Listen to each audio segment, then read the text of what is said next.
और 14 दिसंबर को होगी मणिपुर के बीजेपी विधायकों की दिल्ली में बैठक। बड़ी जानकारी दे दें आपको, सभी 37 विधायकों को दिल्ली बुलाया गया है। सरकार गठन को लेकर बैठक में चर्चा हो सकती है। 13 फरवरी 2025 से मणिपुर में राष्ट्रपति शासन लागू है। बीजेपी के पास पर्याप्त संख्या में बहुमत है।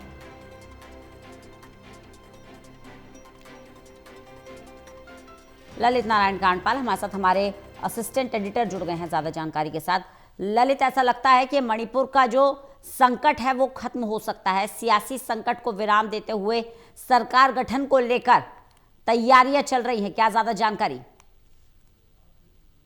देखिए, तैयारियां इस स्तर पर चल रही है कि सभी विधायकों को जो है दिल्ली तलब कर लिया गया है।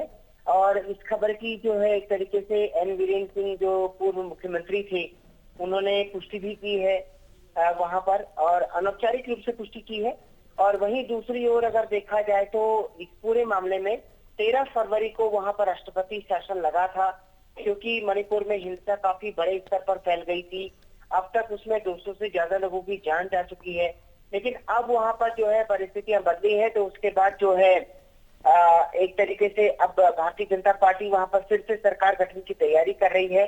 और अब देखना ये होगा कि कल जो बैठक होने वाली है उस बैठक में क्या निर्णय लिया जाता है, कि क्या पार्टी क्या सरकार बनाने की ओर आगे बढ़ती है या फिर कोई दूसरा निर्णय लिया जाता है। अगर मौजूदा देखा जाए वहां पर स्थिति, तो 60 सदस्यों की विधानसभा है, उसमें भारतीय जनता पार्टी के पास 37 विधायक हैं। जी बिल्कुल, तो बीजेपी के पास पर्याप्त संख्या बल है, ऐसे में सभी विधायकों को दिल्ली बुलाया गया है।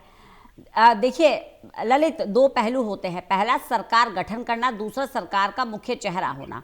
ऐसे में अगर सरकार गठन को लेकर कवायद चल रही है तो मुख्य चेहरा कौन होगा, यानी कि मुख्यमंत्री कौन होगा?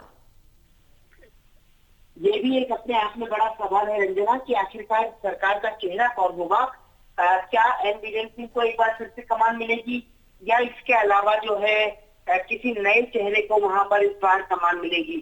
क्योंकि पिछली बार एन वीरेंद्र सिंह के कार्यकाल में हमने देखा था कि काफी मामलों को लेकर विवाद भी हुआ था, और विपक्ष जो है वहां पर सरकार पर निशाना साध रहा था।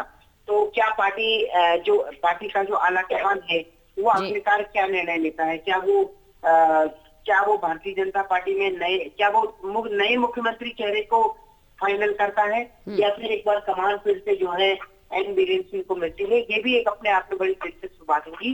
और संभवतः कल जो है अगर सभी विधायक दिल्ली पहुंच रहे हैं तो ये भी हो सकता है कि विधायकों की राय जो है आला कमान ले सकता है अपने बड़े नेताओं के जरिए। जी चलिए, बहुत बहुत शुक्रिया ललित इस जानकारी के लिए। तो बीजेपी विधायकों की बैठक है, सभी 37 विधायकों को मणिपुर से दिल्ली बुलाया गया है। और हिंसा के बाद जिस तरह से राष्ट्रपति शासन लगाया गया था, एक बार फिर से अब सरकार गठन को लेकर तैयारियां चल रही हैं और भारतीय जनता पार्टी के पास पर्याप्त संख्या बल